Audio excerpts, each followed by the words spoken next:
మీకు నేను చెన్నై బీరకాయ చట్నీ చూపిస్తానండి. చూడండి, ఇట్లా మనం కట్ చేసుకోవాలి. పైన పొక్కు అంతా పొక్కు పచ్చడి చూపిస్తానండి మీకు. ఈ పొక్కు ఇట్లా ఇట్లా రావాలి. మనం పైన పైన గీసేసుకోవాలి కొంచెం. ఈ పైన ఇవి ఉన్నాయి కదా, ఈ పైన పైన ఈ గీరలు మాత్రం గీసుకొని మిగతా అంతా చూడండి. ఈ కండతో పాటు కోసుకోండి, చాలా బాగుంటుంది, ఎక్సలెంట్గా ఉంటుందండి. ఇట్లా ఇట్లా కొంచెం కండు వచ్చేలాగా కోసుకోండి. నేను ప్రాసెస్ చూపిస్తాను. నేను కేజీ బీరకాయ తీసుకున్నానండి. కేజీ బీరకాయ పొక్కు తీసాక చూడండి, ఈ పొక్కు కూడా పైన ఊరిక పైకి లైట్గా గీసేసి మిగతా పొక్కు అంతా తీసి పెట్టుకున్నాను. ఇప్పుడు ఈ పొక్కు మనం చట్నీ చేసుకుందాం, ఇదేమో కర్రీ చేసుకుందాం. నేను రెండు చూపెడతానండి మీకు. దీంట్లో ఫైబర్ అదంతా చాలా బాగుంటుందండి. ఎప్పుడు కూడా పైన మొత్తం గీసేయబాకండి.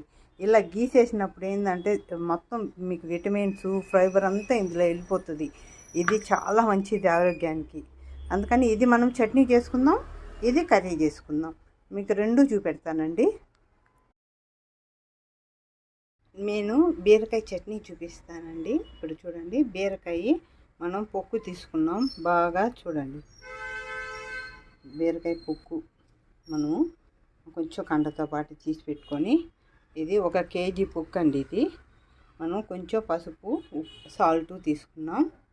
చూడండి, తిరగమాత గింజలు, శనగపప్పు, మినపప్పు, ఆవాలు, జీలకర్ర, ధనియాలు, కొంచెం మెంతులు, కొంచెం కరివేపాకు తీసుకున్నాం తిరగమాతకి.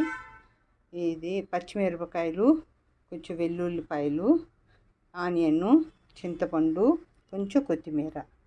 ఇంతేనండి దీనికి ఐటమ్స్ మనకు కావాల్సినవి. ఒక 3 స్పూన్స్ ఆయిల్ వేసుకున్నాము.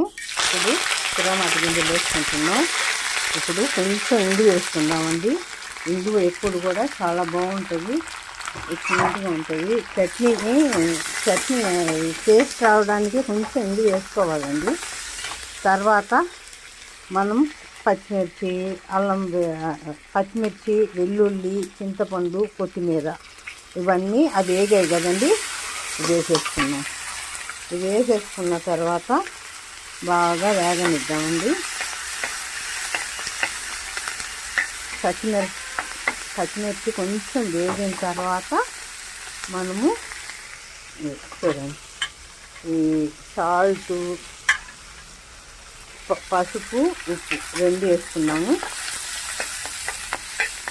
కొంచెం లైట్గా వేగనిచ్చి తర్వాత